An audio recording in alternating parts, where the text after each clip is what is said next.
全運會嘅66年歷史進程當中啦，咁係出現過多個第一次㗎，而且每個第一次都係與時並進，令到賽事更加貼近奧運會嘅規格，同時具備中國特色。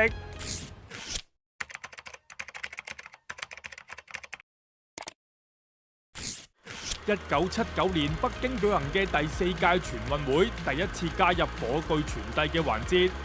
第一隻吉祥物同埋會歌就喺1987年廣東舉行嘅陸運會出現。呢一屆仲首次採用商業化運作模式。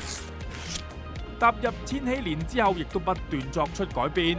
2005年第10屆喺江蘇舉辦，首次以申辦嘅方法確定東道主。之後嘅一屆首次設立全運村。去到2017年天津舉行第13屆全運會，第一次增設俾非專業運動員參與嘅群眾賽事活動項目，而且可以聯合組隊添格。呢一屆亦都開始取消獎牌榜，淡化金牌冠，只會公佈比賽成績。嚟到2021年，首次落實全國運動會同全國殘特奧會同城同年舉行。